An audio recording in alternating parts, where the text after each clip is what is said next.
Joining us now to take a deeper look at Boeing after its latest quarterly results is Dave Mazza, CEO, Round Hill Investments. Dave, it is good to have you with us this morning. We'll start out with Boeing. A look at Boeing. They did better than expected. The loss, 49 cents a share on an adjusted basis. Street was expecting much worse bleeding on the balance sheet. Revenue topped expectations, $19.5 billion. You saw reduced cash burn. What's your take on how Boeing is shaping up? Yeah, no, Boeing's been an embattled stock and embattled business, down about 25% over the last 5 years because of all the well-publicized issues, whether it's production issues, safety issues, and then, of course, what happened recently in January. So the name's really been under pressure. Of course, we know the hefty debt load. But yeah, this quarter was much better than expected. I think if we were looking just at this quarter, you'd say it's actually a positive one for the stock. The challenge with Boeing, though, is this is a turnaround story. And they've been actually doing the right things to right the financial ship. The problem is the outlook, right? And so even though the company came out and tried their best to talk about sort of the situation with the tariffs, this is the largest exporter in the United States. And we know that they're going to be in the crosshairs of whatever happens, particularly with the Trump administration's negotiations with China. There's been cancellation of Chinese airline orders. And if more are to come on that, plus if we get a global economic recession or even a slowdown, I think it's going to put further pressure on their turnaround story. Yeah, that's one of the questions in front of Boeing because, look, Kelly Ortberg already had an uphill battle with turning this company around because it's faced challenge after challenge going back to pre-pandemic. And they said that they included the impact of global tariffs, but that's as of the end of March. There's been more, and then we also know that China has said we've seen reports that China has halted taking orders from Boeing. So it's got that as a headwind, but a potential tailwind. The companies say they are seeking FAA approval to increase production of 737 MAX jets. What weighs more? Do you think that the potential increase in production will be a stronger tailwind that can fight back any headwinds from the tariff battle?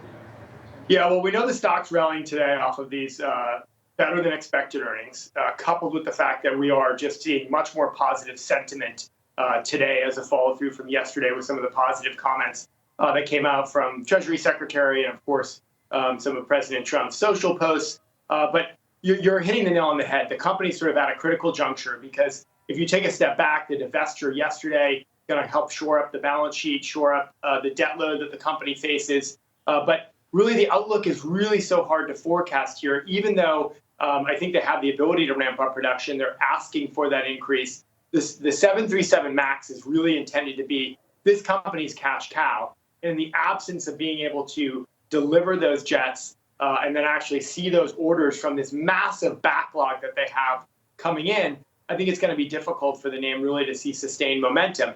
It's interesting. Actually, the stock has outperformed the S&P 500 on a year-to-date basis, but it's underperformed industrials and underperformed its aerospace and defense peers. So I still think that the investment community remains somewhat skeptical on this name, even though, again, for value-seeking investors, it's definitely a turnaround story. I do think sort of the cloudiness from the forecast, though, is going to weigh on this stock for some time.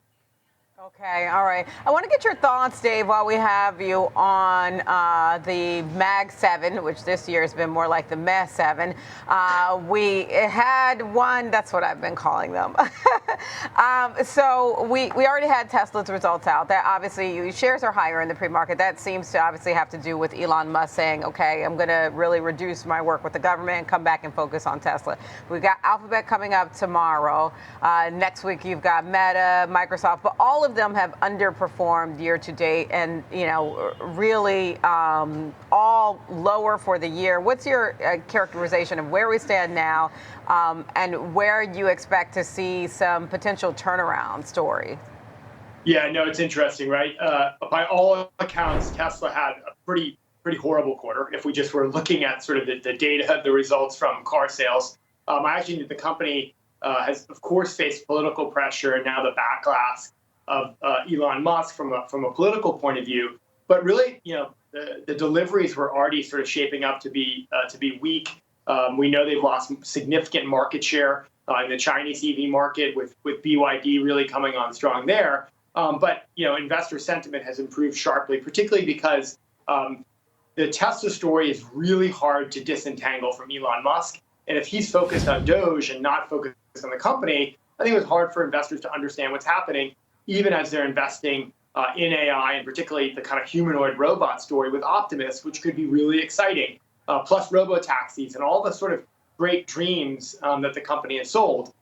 With Musk coming back into the fold in a more serious way, potentially sort of in the next month, I think that's really going to help investors have more confidence here. When I think about the group broadly, they struggled year to date. That's coming on the heels of a great 2024. But I do think earnings season may be a bit of a reprieve for the group, just as we're seeing with Tesla this morning. Okay. All right. Earnings season, potentially a reprieve for the group. And Dave, I want to get a quick final thought on you. Are you in the optimistic camp, given, what we're hearing about potential trade deals with a couple of countries, whether we're talking about Japan or India? Where do you see this? Well, I think we've seen some of the worst case scenarios play out, right? Massive sell-off in markets, issues with the bond markets, of course, the dollar sort of weighing on all of this, and people questioning sort of the financial system or sort of how the U.S. has sort of been this exceptional story now for years. And I think that's, of course, going to really weigh on investor sentiment for some time. With that being said, if we start to see momentum in the trade deals, and it seems as though we are in a handful of places, that's really going to help investor sentiment, right? The market is now being driven primarily by social posts and by headlines, not necessarily fundamentals. But if we come back and say, hey, the Magnificent Seven stocks are still far outpacing the revenue growth and earnings growth of the rest of the S&P 500, let alone small caps, I think that's going to give a boost to confidence. But at the end of the day, I do think Q1 earnings as a whole, whether we're talking Boeing, Tesla, Alphabet, what have you, are going to be looked at pretty skeptically. People are going to be focused on guidance and sort of how these companies are going to be able to navigate what remains an uncertain environment. All right, Dave Mazza, we appreciate your time. That's Dave Mazza, CEO of Roundhill Investments. Always great to hear from you.